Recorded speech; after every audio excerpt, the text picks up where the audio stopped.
أعوذ بالله من الشيطان الرجيم بسم الله الرحمن الرحيم نصارہ کا ذکر چل رہا ہے، ان کے عقیدہ الوہیت مسیح اور تثلیث کی مذمت کی گئی تھی اور کہا گیا تھا کہ تم ایک نبی کی امت ہونے کے باوجود شرک میں مبتلا ہو گئے ہو، حالانکہ حضرت عیسیٰ پر تمہارا ایمان ہے، اس عیسیٰ پر جس نے گہوارے کے اندر کہا تھا انی عبداللہ، میں اللہ کا بندہ ہوں، اس عیسیٰ کو تم نے خدائی میں شریک کر دیا۔ اب اس کے بعد جو بات کہی جا رہی ہے وہ یہ ہے، اے نبی صلی اللہ علیہ وسلم خطاب کہ اے نبی ذات کہو کہ کیا تم ان کی بندگی کر رہے ہو جو نہ تو نفع پہنچا سکتے ہیں نہ نقصان؟ بتاؤ یہ کیا ہے؟ بندگی اس کی ہونی چاہیے جو نفع و ضرر کا مالک ہو۔ یہ انسان کی بہت بڑی خامی ہے، خصوصاً جو لوگ شرک مبتلا ہوتے ہیں، یہ بہت بڑی خامی ہوتی ہے یا کہیے بدعقلی ہوتی ہے، اس کے سامنے جھکنے لگتے ہیں جو نہ تو نفع پہنچا سکتا ہے نہ نقصان، جو نفع و نقصان کا مالک نہیں ہے، یعنی نہ تو تم کو نقصان پہنچا سکتا ہے اور نہ نفع۔ حالانکہ اللہ سننے والا جاننے والا ہے۔ اللہ سننے والا جاننے والا ہے مطلب ہاں وہ قدرت سکتا ہے، یہ نہ سنتے ہیں نہ جانتے ہیں، تو پھر نفع و ضرر کے مالک کیسے ہو سکتے ہیں؟ اللہ سنتا ہے، جانتا ہے، قوت رکھتا ہے، تو پھر وہ نفع و ضرر کا مالک بھی ہے۔ تو تم کو اتنی موٹی سی بات نہیں سمجھ میں آ رہی ہے۔ اوپر دیکھیے کہا تھا نا کہ وہ دونوں جو ہے حضرت عیسیٰ اور حضرت مریم دونوں کھانا کھاتے ہیں، انسان ہے۔ تم کیوں ان کی بندی کرتے ہو؟ انظر کیف نبین، ذات دیکھو گا کس طرح ہم کھول کر آیتیں بیان کر رہے ہیں۔ انظر ثم انظر انا یؤفکون، ذات دیکھو غور کرو کس طرح یہ پگلائے چلے جا رہے ہیں۔ تو بہت بڑی یہ پاگل پنے کی بات ہے کہ انسان ان چیزوں کے سامنے جھکے جن کے اندر کوئی طاقت نہیں ہے، کوئی کرشمہ نہیں ہے۔ آگے فرمایا جا رہا ہے اے نبی کہہ دو، اے اہل کتاب تم دین میں ناحق غلو نہ کرو۔ اب مصطفیٰ صاحب کے ذہن میں یہ بات پیدا ہو رہی ہوگی، ناحق غلو نہ کرو، گویا کہ حق کے ساتھ غلو کیا جا سکتا ہے نا؟ ایک سوال جو ذہن میں آ سکتا ہے کہ تم ناحق غلو دین میں نہ کرو، البتہ حق کے ساتھ غلو کر سکتے ہو، ٹھیک ہے؟ تو یہی بات ہے کیا طاہر صاحب؟ کیا مطلب اس کا؟ ناحق غلو نہ کرو۔ اس طرح کے جملے دیکھیے قرآن مجید برابر استعمال کرتا ہے، اس طرح کے یقتلون انبیاء بغیر حق، وہ انبیاء قتل کرتے تھے بغیر حق، جی ناحق قتل کرتے تھے۔ گویا کہ اگر انبیاء کا حق کے ساتھ قتل کرتے تو جائز ہو سکتا تھا ان کے لیے۔ اس اسلوب کو کہتے ہیں ہماری بلاغت اظہار شناعت کے لیے آتا ہے۔ اظہار شناعت، کسی چیز کے قبح کو، اس کی برائی کو نمایاں کرنے کے لیے یہ اسلوب لایا جاتا ہے کہ حق کے اندر غلو جائز نہیں ہے۔ غلو کسی چیز میں جائز نہیں ہے، حق کے اندر بھی جائز نہیں ہے، چاہے جائے کہ نہ حق ہو، یہ ہے اصل چیز۔ غلو تو حق میں نہیں جائز ہے، چاہے جائے کہ انسان غیر حق میں غلو کرے۔ حق میں غلو کیا ہے؟ جیسے حق میں غلو کیا ہے زبیر بھائی؟ حق میں غلو جائز نہیں ہے، جیسے کسی کے درجے کو بلند کرنا، بدعت حسنہ، ٹھیک ہے۔ جیسے مثال واضح کر دیتا ہوں، جیسے اللہ کی عبادت کی خاطر، اللہ کی رضا کی خاطر کوئی چاہے دن رات ہم نماز پڑھیں گے، بتائیے نماز عبادت ہے جی، اور اللہ کی رضا کی خاطر کر رہا ہے، تو کیا یہ جائز ہوگا؟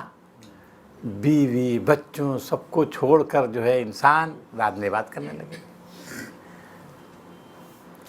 کوئی یہ سمجھتا ہے کہ صاحب یہ جو ہے بال بچے اہل و عیال کی محبت جو ہے کیا ہے، ایک فتنہ ہے انسان کے لیے، لہذا سب کو چھوڑ کر بیاباں میں انسان چلا جائے،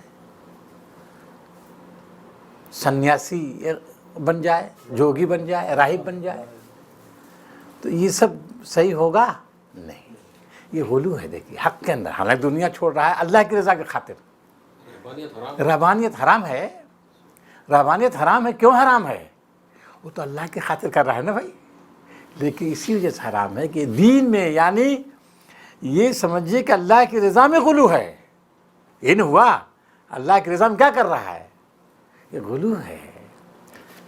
حضرت عثمان بن مظعون رضی اللہ تعالیٰ عنہ مشہور صحابی ہیں، مشہور صحابی ہیں، کچھ ان کے اندر رہبانیت کا عنصر پایا جا رہا تھا۔ آپ لوگوں کو یاد ہوگا، مشہور روایت ہے یہ۔ ایک مرتبہ انہوں نے فیصلہ کیا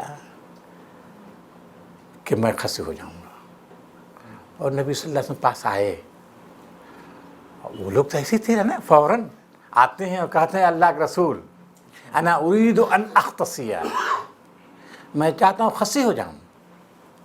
اللہ کے رسول ان کا چہرہ سرخ ہو گیا، سرخ ہو گیا، اور پھر آپ نے وہ مشہور جملہ فرمایا، من اختصا فلیس منا، جو خسی ہوتا ہے، حالانکہ خسی کس لیے ہو رہے تھے؟ دین کی خاطر، عبادت کی خاطر، اللہ کی رضا کی خاطر۔ من اختصا فلیس منا، جو شخص خسی ہوتا ہے ہم میں سے نہیں ہے۔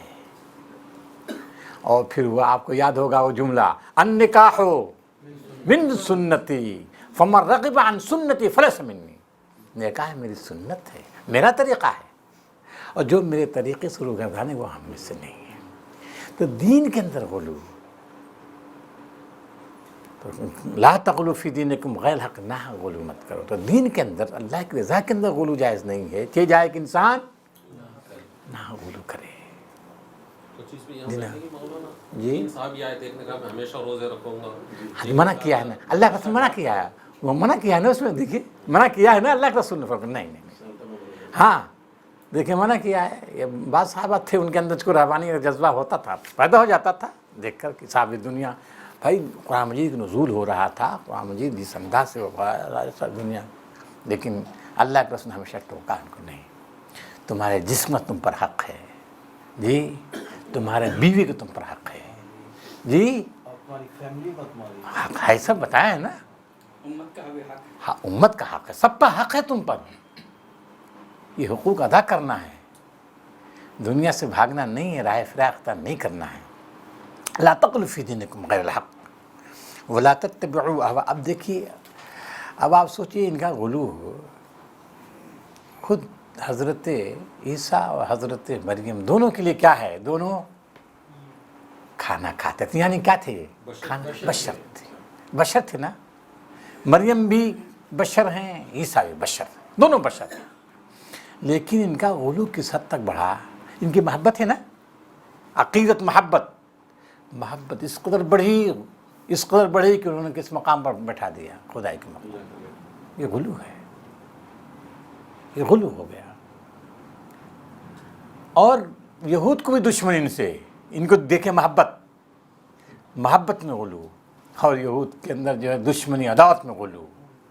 کیا بڑھایا انہوں نے؟ کتنا انہوں نے اتنا گھٹایا کہ آپ کو معلوم ہے کہاں تک گرا دیا، دونوں کو گرایا ہے، حضرت مریم کو بھی گرایا ہے اور حضرت عیسیٰ کو گرا ڈالا انہوں نے۔ تو گویا کہ یہاں عیسائیوں کو چونکہ خطاب کیا گیا، لا تغلوا فی الدین غیر الحق ولا تتبعوا اہواء قوم قد ضلوا من قبل، ایسی قوم کی خواہشات کی پیروی، مولانا نے بڑا اچھا ترجمہ کیا، تخیلات کی پیروی نہ کرو، مولانا کا ترجمہ تخیلات، اچھا ترجمہ صاحب، ان کی خیالات کی پیروی نہ کرو، ان کی خواہشات کی پیروی نہ کرو، جو گمراہ ہو گئے، وہ اضلوا کثیرا، اور بہتوں گمراہ کیا اور صراط مستقیم سے بھٹک گئے۔ یہ کون لوگ ہیں؟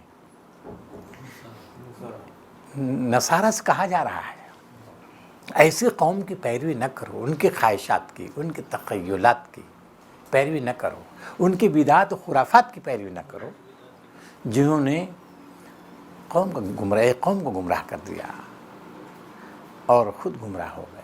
یہ کون لوگ ہیں؟ یہودی ہیں۔ اور آپ کو معلوم ہے ہماری تفسیروں میں آیا ہے، مولانا مودودی صاحب نے بھی اور مولانا امین حسن اصلاحی نے، وہ پال تھا نا، پال، عیسائیت کو بگاڑنے والا کون ہے؟ یہ پال ہے۔ پال نے بگاڑ دیا، ان کی دین مسیحیت کو مسخ کر دیا۔ چلیے پھر آگے کہا جا رہا لعن الذین کفروا من بنی اسرائیل علی لسان داؤد وعیسی ابن مریم ذلک بما عصوا وکانوا یعتدون۔ بنی اسرائیل کافرین پر لعنت کی گئی، بنی اسرائیل کافرین پر، لعن الذین کفروا من بنی اسرائیل، داؤد و عیسیٰ کے زمان پر کیوں لعنت کی گئی؟ دیکھیے یہ کون ہے؟ بنی اسرائیل، بنی اسرائیل کافرین پر، یہ بنی اسرائیل کے کافرین پر۔ بنی اسرائیل کون؟ حافظ عبداللہ صاحب، بنی اسرائیل کون ہے؟ یہ حضرت یعقوب کی اولاد ہیں، یہ اولاد ہیں ان کی ہیں۔ بنی اسرائیل کا اطلاق کس پر ہوتا ہے؟ یہود پر بھی اور نصارہ دونوں پر ہوتا ہے۔ بنی اسرائیل یہ ان کی اولاد ہیں، اور ان کی اولادوں پر حضرت داؤد کی زبان سے، حضرت عیسیٰ کی زبان سے لعنت کی گئی۔ تو یہاں ظاہر یہود ہیں، یہاں جو حضرت عیسیٰ کا ذکر ہے نا، حضرت عیسیٰ کو کس میں بھیجا گیا تھا؟ کس قوم میں؟ بنی اسرائیل۔ کس قوم میں؟ یہود میں۔ کیونکہ حضرت عیسیٰ کس چیز کی تعلیم دے رہے تھے شکیل صاحب؟ حضرت عیسیٰ انجیل جو ہے وہ کیا چیز ہے؟ مواعظ ہے، مواعظ، واعظ و نصیحت ہے۔ اصل قانون کی کتاب کون سی تھی؟ توریت تھی۔ توریت کی جانب بلا رہے تھے، وہ توریت کی جانب بلا رہے تھے نہایت مؤثر اسلوب میں۔ دعوت تو توریتی کی تھی، ان کی قانون توریت کا قانون تھا، تو انہوں نے مانا نہیں۔ یہ بنی اسرائیل کا آخری پیغمبر حضرت عیسیٰ ہے۔ ہاں، جب آپ حضرت یعقوب علیہ السلام کی کہتے ہیں امت بنی اسرائیل، تو کیا ان کے جو اجداد تھے حضرت اسحاق اور حضرت ابراہیم کی، ان کی امت نہیں کہلا سکتی؟ امت مت کہیے، ان کی اولاد ہیں۔ حضرت یعقوب کی بنی اسرائیل مانے، بنی اسرائیل مانے، اسرائیل کہتے ہیں یعقوب علیہ السلام کو۔ یہ یعقوب کی اولادیں ہیں، ٹھیک ہے نا، اولادیں ہیں یہ یعقوب کی، اور ظاہر ان کو فخر ہے کہ ہم اپنے باپ دادا کے دین پر چل رہے ہیں۔ یہ جو ہے بنی اسرائیل یعنی یہود اور نصارہ دونوں اپنے آپ کو حضرت ابراہیم یا منسوب نہیں کرتے، اپنے آپ کو بنی اسرائیل کی یعنی حضرت یعقوب یا منسوب اور بہت فخر کے ساتھ کرتے ہیں۔ ذالک بما عصوا وکانوا یعتدون، حضرت داؤد نے بھی ان پر لعنت بھیجی ہے، حضرت عیسیٰ نے بھی لعنت بھیجی ہے۔ آئے مفسرین دیکھیں گے، آپ پڑھیں گے ان لوگوں کا جو ہے، مولانا مودودی صاحب نے بھی لکھا ہے، انہوں نے بھی لکھا ہے، جن کے حوالے جو دیے ہیں، اوف اوف، اے سانپ کے بچوں، اے بچھو، کیا کر رہے ہیں؟ ایسے ایسے الفاظ استعمال کیے حضرت عیسیٰ نے، اے داؤد نے، زبور میں بہت سخت الفاظ ہیں ان کے لیے، ان یہود کے لیے، عجیب۔ اور حیرت ہوتی ہے کہ یہ موجود ہے، آج بھی موجود ہے۔ دیکھیے آج بھی موجود ہے، یہ پڑھتے ہوں گے، پتہ نہیں کیا سمجھتے ہیں، نہیں سمجھ آتی بات کہ آخر ان کو واقعی جیسے قرآن مجید طبع علی قلوبہم ہے نا، اللہ مہر لگا دے، وہ سب جملے موجود ہیں۔ عیسیٰ کہتے ہیں تم چونٹی کو چھانتے ہو اور اونٹ کو نگل جاتے ہو، یہ جملہ مشہور ہے نا، یہ حضرت عیسیٰ کا جملہ ہے۔ تم کیا کر رہے ہو؟ اور کہتے ہیں کہ تم سفید قبروں کے مانند ہو دیکھنے میں، یعنی تمہارا ظاہر پرستی تمہاری، سفید پوش ہو، لیکن اندر کیا ہے؟ ہڈیاں ہیں، صرف کھوکھلا ہڈیاں اور کچھ نہیں۔ تو سفید قبروں کے مائن کہا ہے ان کو۔ اس طرح سے آپ دیکھیں گے لعنتیں دونوں انہوں نے بھی دیا، خوب تفسیر کے ساتھ دیا ہے، محمود صاحب نے بھی دیا ہے، حوالے دیے ہیں ان لوگوں نے۔ چلیے، یہ ان کے جرائم بہت سے ہیں، بہت سے جرائم ہیں۔ سب سے بڑا جرم جو قرآن مجید بیان کر رہا ہے، کانوا لا یتناہون عن منکر فعلوہ لبئس ما کانوا یفعلون۔ حافظ صاحب ترجمہ پڑھیے۔